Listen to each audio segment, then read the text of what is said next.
Hey everyone, we're here with Will Clare Fitness Club in Sheldon. It's time for episode 2 of Fitness Fridays.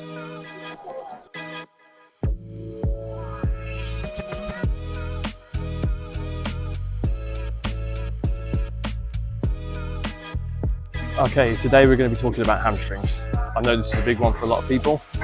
I know a lot of you out there will have either had a hamstring injury or you've known someone that's had a hamstring injury.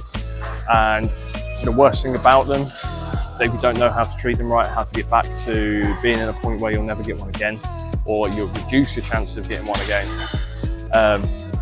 they can be really niggly little injuries, and they'll stop you from doing a lot of stuff that you like doing, especially when it comes to playing baseball. We're going to be talking through some of the exercises that I do to strengthen hamstrings and expose them to sort of demands you'll have in baseball. First off, we're going to talk about the stiff leg deadlift. Now, I sort of do this more as a hip hinge exercise for sort of speed and power, but I also do it to sort of lengthen out those hamstrings and place a demand on them at length. What you want to do here is you're going to keep your legs sort of stiff, it's in the name. It's going to lower down slowly, controlled come up. You have a slight bend in your knee, not too much. You really want to feel that strength and control the weight on the way down. Of course, a good one that I also do is hamstring curls in isolation. You know, you're using a machine probably similar to the one you'll see here. This is just good because no matter what you do with legs, especially if you're doing squats, hamstrings aren't necessarily going to get worked in those exercises to the same degree as they will in isolation. Again, control it on the way down. That's the key here. We don't want to be bouncing up and down. Control it on the way down, contract with power on the way up.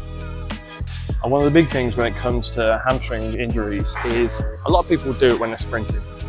And the reality of that is that people don't sprint enough. You know, if you think how many guys on the team do you know that sprinted in September in the last game, and then they won't sprint again until the first game of the season in like April.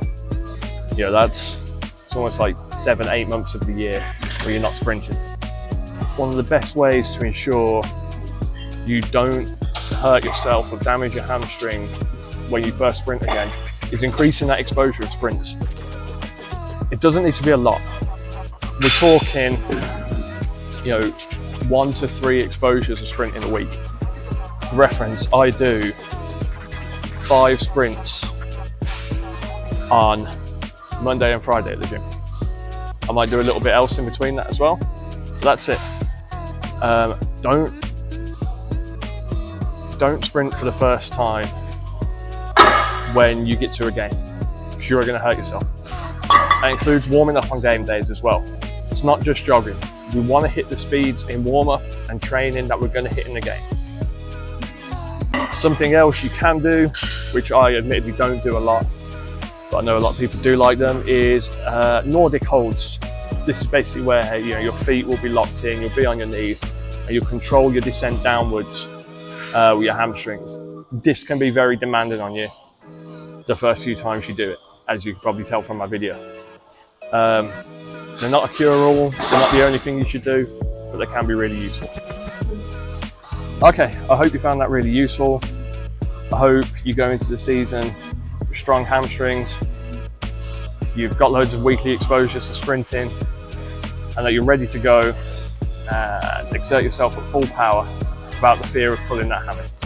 See you next week.